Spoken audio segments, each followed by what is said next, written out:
നമസ്കാരം. ജയ്ഹിന്ദ് ടിവിയുടെ Gulf middle east മേഖലയിൽ നിന്നുള്ള സമ്പൂർണ്ണ വാർത്താധിഷ്ഠിത വാരാന്ത്യ പരിപാടിയായ മീ ദിസ് വീക്കിലേക്ക് എല്ലാ പ്രേക്ഷകർക്കും ഒരിക്കൽ കൂടി സ്വാഗതം. ഒപ്പം എല്ലാ പ്രേക്ഷകർക്കും ഞങ്ങളുടെ ഓണാശംസകൾ. ഇതൊരു ഓണക്കാലമാണ്.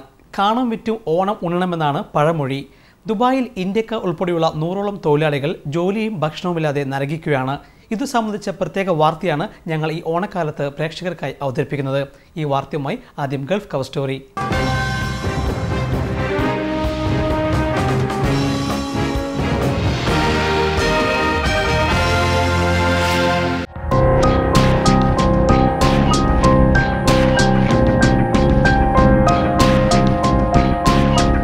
ഇന്ത്യക്കാരുടെ പ്രത്യേകിച്ച് മലയാളികളുടെ സ്വപ്ന നഗരമാണ് ദുബായ്. ഈ മഹാനഗരത്തിന്റെ മറ്റൊരു കാഴ്ചയിലേക്കാണ് മിഡിൽ ഈസ്റ്റ് ദിസ് വീക്ക് പ്രേക്ഷകരെ കൊണ്ടുപോകുന്നത്. ഉത്തരേന്ത്യയിലെ പഴയകാല ഗ്രാമങ്ങളെ പോലും അതിശയിപ്പിക്കുന്ന ദുരിതഭൂമിയാണോ ഇതെന്ന് ആരും സംശയിച്ചു പോകും. എന്നാൽ ഒട്ടും സംശയം വേണ്ട, ഇത് ദുബായ് സോനാപൂരിൽ 100ഓളം തൊഴിലാളികളുടെ താമസ സ്ഥലമാണ്. കൃത്യമായി പറഞ്ഞാൽ ജോലിയും ശമ്പളവും ഭക്ഷണവും ഇല്ലാതെ നരകിക്കുന്ന 100ഓളം തൊഴിലാളികളുടെ അഭയകേന്ദ്രം.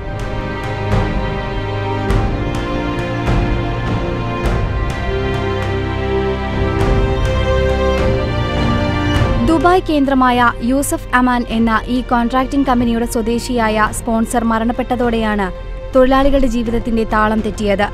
ഇനി എന്ത് ചെയ്യണമെന്നോ എവിടെ പോകണമെന്നോ തനിക്കറിയില്ലെന്ന് ഈ ലേബർ ക്യാമ്പിലെ മലയാളി തൊഴിലാളിയായ കണ്ണൂർ പാപ്പനശ്ശേരി സ്വദേശി പ്രഭാകരൻ മിഡിൽ ഈസ്റ്റ് ദിസ് വീക്കിനോട് പറഞ്ഞു. ഇപ്പോൾ ജോലിയില്ല, വിസയില്ല, ഒന്നുമില്ല. എവിടെയെങ്കിലും പോകും, വല്ലതും ജോലി ചെയ്യും, വല്ലതും കിട്ടിയ കൊണ്ടുവരും, കഴിക്കും. അത്ര തന്നെ, വേറെ യാതൊന്നുമില്ല. എങ്ങനെ ഓടുക, ഒരു ലക്ഷ്യമില്ല. നമ്മളിപ്പോൾ 5 മാസത്തെ ബാലൻസ് ഉണ്ട്. 35ഓളം ഇന്ത്യക്കാരാണ് ഈ ക്യാമ്പിൽ താമസിക്കുന്നത്. കൂടാതെ പാകിസ്ഥാൻ, ബംഗ്ലാദേശ് സ്വദേശികളും ഇക്കൂട്ടത്തിലുണ്ട്. പട്ടിണി മൂലം ഇക്കഴിഞ്ഞ റമസാനിലും നോമ്പു തുറക്കാനാകാതെ പൊരിവെയിലത്ത് കഷ്ടപ്പെട്ടിരുന്നതായി ഇവർ പറഞ്ഞു.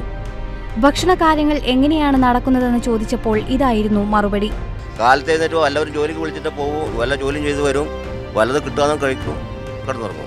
മാസങ്ങളായി തുടരുന്ന ഈ ദുരിതത്തിന് ഇനി എന്താണ് പരിഹാരമെന്ന് ചോദിച്ചപ്പോഴും അവർക്ക് മുന്നിൽ മറുപടി ഉണ്ടായില്ല. അത്രയ്ക്ക് വലിയ തളർച്ചയും ക്ഷീണവും ആ മനസ്സുകളിലും കണ്ണുകളിലും ഞങ്ങൾക്ക് കാണാൻ കഴിഞ്ഞു. എങ്ങനെ ഓടുന്നിടത്ത് വരെ ഓട്ടെ, അല്ലാണ്ട് പിന്നെ ഇപ്പം ചെയ്യുന്നത് ഇത് എങ്ങോട്ടാ പോവുന്നെ? ആരെയാ കാണണ്ടേ? ഒന്നും ചെയ്യാനില്ല. ഇങ്ങനെ പോകുന്നിടത്ത് പോവാ. നമ്മൾ തരാ പറയുന്നുണ്ട്, പക്ഷെ അതിനൊരു ആളില്ല. പൊട്ടിപ്പൊളിഞ്ഞു കിടക്കുന്ന ഈ മരപ്പട്ടികകൾക്കിടയിലെ ഇടുങ്ങിയ മുറികളിലാണ് ഇവരുടെ താമസം.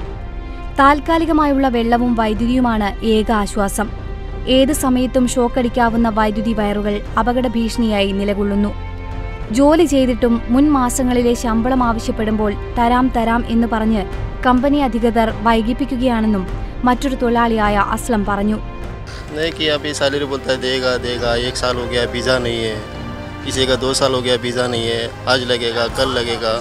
ऐसा हो रहा है. हम लोग को जाना है ना, घर में जाना है. इधर क्या करेगा? सैलरी ने टाइम पे मिलता है, फायदा क्या है इधर ड्यूटी करके.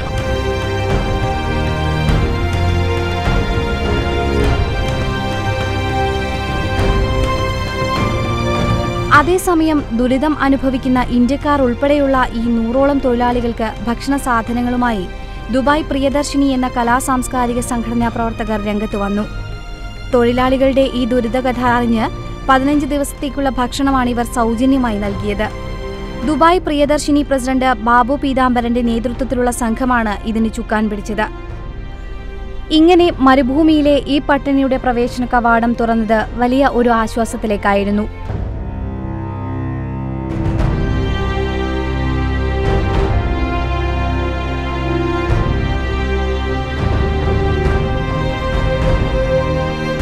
മാസങ്ങളായി ഭക്ഷണം ലഭിക്കാതെ ദുരിതം അനുഭവിച്ച തൊഴിലാളികൾക്ക് മനസ്സറിഞ്ഞ് ഭക്ഷണം നൽകിയ ഒരു വാഹനത്തിനുള്ള വഴിയാണ് ഇവിടെ തുറക്കപ്പെട്ടത്.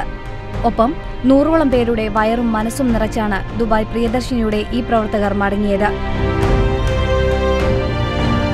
യൂസഫ് ആൻഡ് അമാൻ കോൺട്രാക്ടിംഗ് കമ്പനിയിലെ ഏതാണ്ട് 100-150 വർക്കേഴ്സ് ഉണ്ട്. അവർക്ക് കഴിഞ്ഞ 5-6 മാസമായി ഇവിടെ ശമ്പളം കിട്ടുന്നില്ല. അതുകൊണ്ട് തന്നെ അവർ വളരെ യാതന അനുഭവിച്ചുകൊണ്ട് 5-6 മാസമായി കഴിയുകയാണ്. ഇവരുടെ ഈ ബുദ്ധിമുട്ടിനെ പറ്റി ഉടനെ തന്നെ ഞങ്ങൾ ബന്ധപ്പെട്ട അധികാരികളുമായി ബന്ധപ്പെടുകയും അവർക്ക് എന്തെങ്കിലും സഹായം ചെയ്യാൻ പറ്റുകയാണെങ്കിൽ അത് ഞങ്ങൾ ശ്രമിക്കുന്നതായിരിക്കും. ഇക്കഴിഞ്ഞ പുണ്യമാസത്തിൽ ലേബർ ക്യാമ്പുകളിൽ ഒരു നേരത്തെ ഇഫ്താർ കിറ്റുകൾ നൽകി വിവിധ പ്രവാസി സംഘടനകൾ പബ്ലിസിറ്റിക്കായി പ്രസ്താവനാ യുദ്ധം നടത്തിയിരുന്നു. എന്നാൽ 100ഓളം പേർക്ക് 15 ദിവസത്തെ ഭക്ഷണം സൗജന്യമായി നൽകിയാണ് ഈ സംഘടന മാതൃകയായത്. അതും മികച്ച ഗുണനിലവാരം കൂടിയ അരി, എണ്ണ, പച്ചക്കറി ഉൾപ്പെടെയുള്ള ഭക്ഷ്യസാധനങ്ങളാണ് വിതരണം ചെയ്തത്.